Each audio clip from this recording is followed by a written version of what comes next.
Hello বন্ধুরা, কেমন আছো তোমরা? আশা করছি ভালো আছো, আর আমিও ভালো আছি। আজকের আবারও একটা নতুন ভিডিও নিয়ে চলে এসেছি। আশা করছি ভিডিওটা তোমাদের ভালো লাগবে। আর গরমের দিনে একটা রান্নার ভিডিও নিয়ে চলে এসেছি, যে লাঞ্চে তোমরা স্পেশাল মেনু হিসাবে হালকা কি খেতে পারো। তো গরমের দিনে তো হেভি কিছু রান্না ভালো লাগে না, তো সেই জন্য বাটা মাছ ভালোভাবে ধুয়ে বেছে নিয়ে তার মধ্যে গুঁড়ো লঙ্কা, তারপরে হলুদ গুঁড়ো, লবণ দিয়ে ভালো করে মাছটা ম্যারিনেট করে নিতে হবে।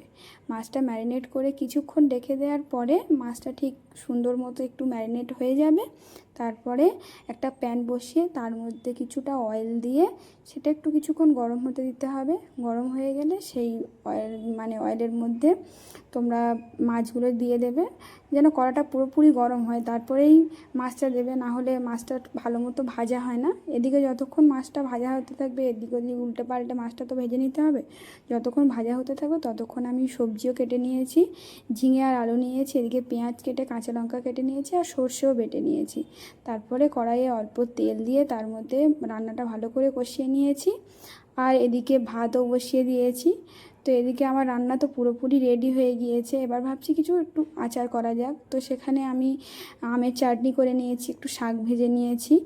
তো রান্নাটা তো খুব সুন্দর হয়েছিল, গরমের দিনে একদম হালকা রান্না, ঝিঙে আলু দিয়ে মাছ, আর তার সঙ্গে আমের চাটনি, আর দই তো আমার খেতেই হয়, তো আমি দইও নিয়ে নিয়েছি।